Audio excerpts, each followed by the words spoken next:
The Jets are interested in one big-name quarterback. Are they interested in another? And what does their new passing game coordinator have to say about this? We'll talk about all this and more on today's episode of the Locked On Jets podcast. You are Locked On Jets, your daily New York Jets podcast. Part of the Locked On Podcast Network, your team every day.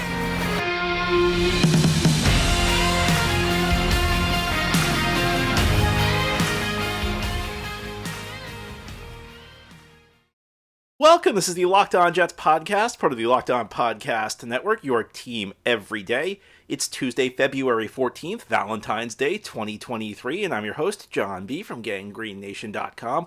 Thanking you for making the show your first listen or first watch every day. This podcast is free and available on all platforms, including YouTube. If you like what you see or hear, hit the subscribe button where you're watching or listening so that you'll never miss an episode. If you're listening on a podcast source, please give this episode a 5-star review, and if you're watching on YouTube, please give this episode a big thumbs up. These things help the podcast out and help other Jets fans find Locked On Jets. Today's episode is brought to you by FanDuel Sportsbook, official sportsbook of the NFL. Make every moment more. Visit FanDuel.com/LockedOn today to get started. Well, we are officially in the NFL offseason, although the Jets have been in the offseason for about a month at this point, but the season officially came to the end on Sunday as the Kansas City Chiefs defeated the Philadelphia Eagles in Super Bowl 57. So now the focus can really begin on which players will be changing teams this offseason. A little bit down the line, we'll get to the draft. And there's no bigger name out there than Aaron Rodgers. And over the weekend, news broke that the Jets have been in touch with the Green Bay Packers about potentially acquiring the superstar future Hall of Fame quarterback. And I think the Jets have really made no secret that they are very, very interested in Aaron Rodgers. It's become obvious that he is their number one choice. You wonder to what extent the Jets hired Nathaniel Hackett as their offensive coordinator because he had a relationship with Rodgers. And I've discussed this in recent weeks, how this is not a great reason to hire a coordinator. And I don't think it was all about trying to get Aaron Rodgers. Nathaniel Hackett and Robert Saleh do go back a long way.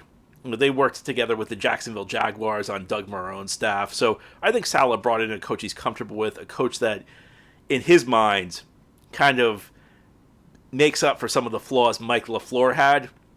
But the fact he has a relationship with Rodgers, I think, is probably beneficial from the Jets' standpoint. I'll put it this way. I do not think it hurt Nathaniel Hackett's candidacy, the fact that he gets along very well with Aaron Rodgers. And even though we saw it happen last year, the Broncos hired Hackett on the theory, in part at least, that he was going to help Denver trade for Aaron Rodgers, and it did not work out. But Jets might be the second team in 2 years to give this a try. Now, of course, there's no guarantee the Jets are getting Aaron Rodgers.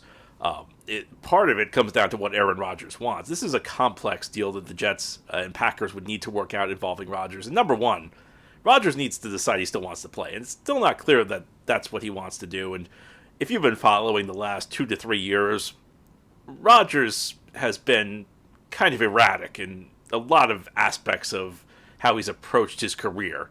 And one of them has been his relationship with his team, which took a dramatic turn when they drafted Jordan Love a few years back. And it seemed like he was on his way out. It seems like he's been on his way out the last couple off seasons. And last year he signed an extension and stayed with Green Bay. Now he's deciding again what he wants to do. And he's apparently this week going on a 4-day trip where he's going to be in darkness in some sort of sensory deprivation situation.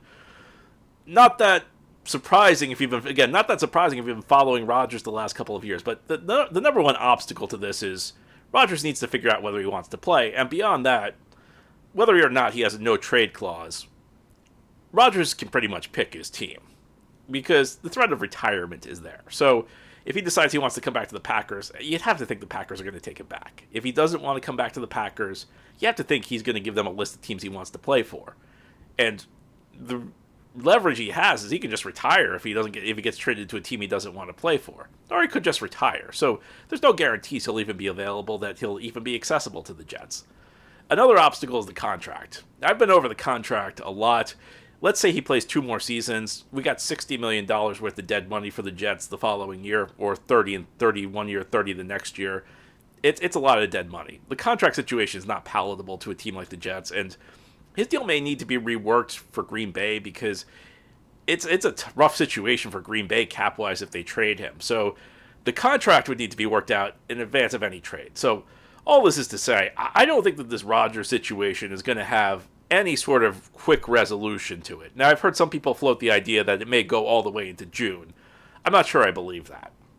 Now, if it goes into June, then we get past June 1st, which is a critical day in the NFL calendar because after June 1st, you can stretch dead money hits over multiple seasons. So you don't take all the dead money hit this season. You can spread it out over multiple seasons, which makes it easier to get rid of a player. I don't think it's going all the way to June. I think it would be tough to go this entire offseason. I mean, I think it would be tough to go from now February into June, 4 months, get past the draft and not have the situation resolved, in part because it would be a huge risk for the Jets to get past the draft and not know whether they've got a starting quarterback or not.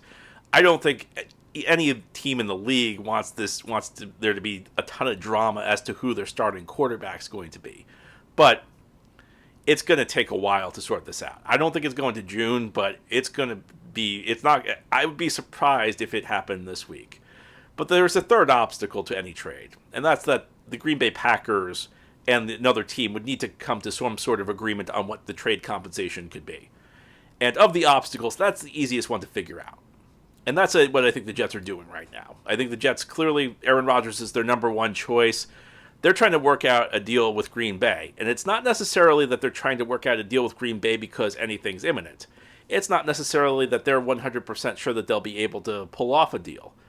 But if all of the other obstacles are worked out, if Rodgers returns from his 4 days of sensory deprivation or whatever he's doing and says, you know what, I want to continue my career, but I don't want to continue my career in Green Bay. I want to go to New York. In that situation, and in a situation where some of the contract obstacles can be overcome, whether Rodgers is somehow figuring out a way to work things with Green Bay to make things more palatable on the dead money side, which it would be tough to see. I don't know how they could do it, but it's hypothetically. Or if he's figuring out a way to work out some sort of contractual arrangement with the Jets, where the Jets are getting some sort of guarantees that he's going to be here for longer than 2 years, and the Jets are getting some sort of pay cut. And I'll be honest with you, I'm skeptical that they'll be able to do that. I don't think there's been anything about Rodgers that suggests that he's going to be amenable to taking a pay cut to come to the Jets. And beyond that, the Jets don't seem like they're very worried about any of this stuff. That's at least my read on the situation. But let's just say that they can get past this. If you have the deal in place, that means the rest of it's done. That means you don't have to worry about it. Because if you wait for Rodgers to say, I want to go be a Jet, and if you wait to see whether you can work things out contractually with Green Bay or with the Jets, you don't want to have to then go on and negotiate this thing out. So essentially, I do think there's a logic to making sure there's a hypothetical deal in place in advance, because nothing's lost if you can't get it done. But if all of these other things line up for the Jets, then you can make the move. Then you don't have to worry about anything else. You can just go straight to the deal and make it and move forward. And listen, I'm not a big fan of this idea. I think on a couple of levels it doesn't really add up to me, but don't be mad, because if you disagree with me, I think you're in the majority. I think there are many more people who think like you than there are people who think like me. So don't get mad at me for saying that.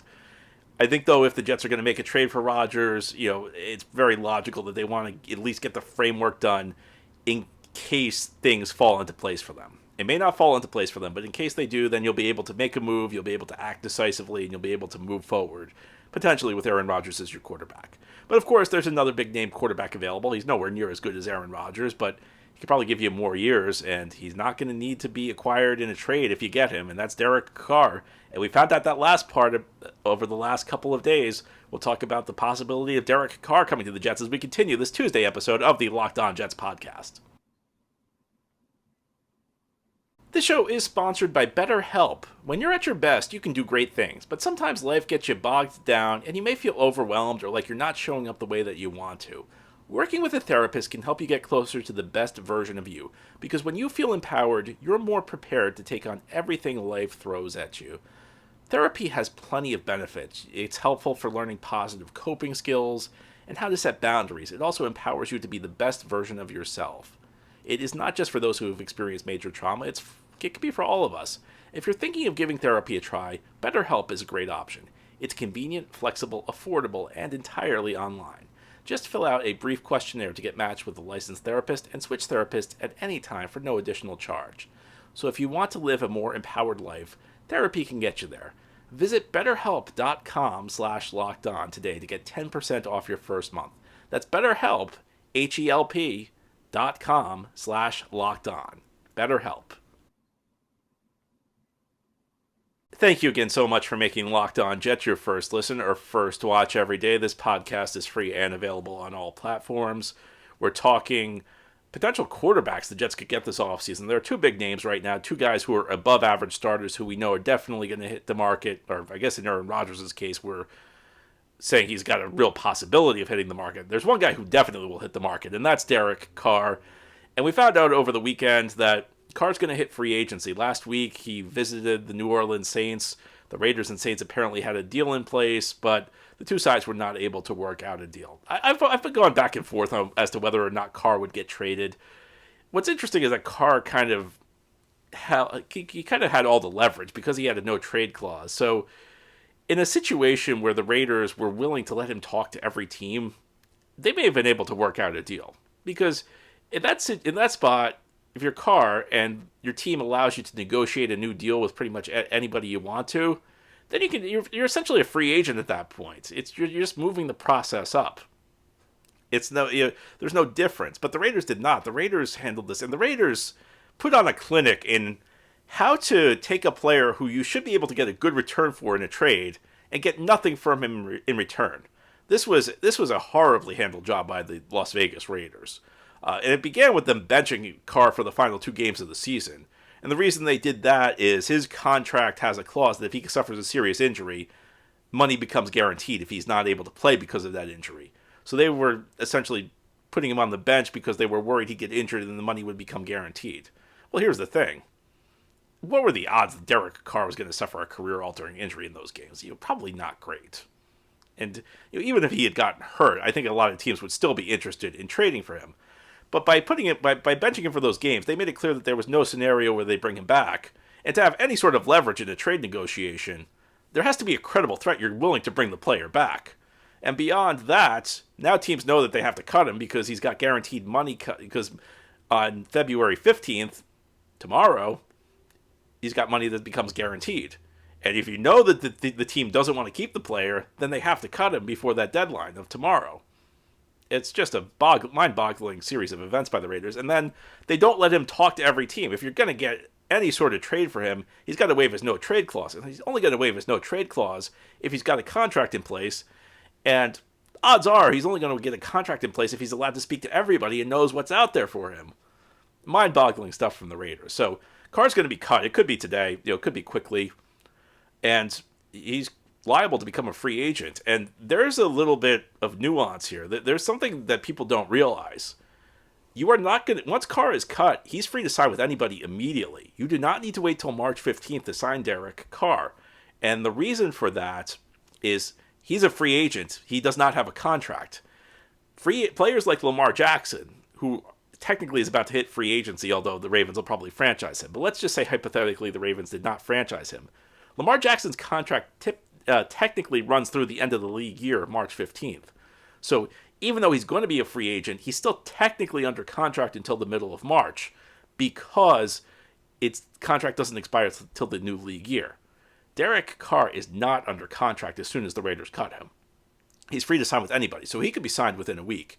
And this is one of the things that makes the Aaron Rodgers situation a bit challenging for the New York Jets, is the Rodgers may be their number one choice, and we can debate that for quite a while. I don't think that's the right move for the Jets. I don't think that's the right perspective for the Jets. But we can, let's say hypothetically you're right, because I know a lot of you disagree with me. Let's say hypothetically you're right, Rodgers should be the number one choice for the Jets.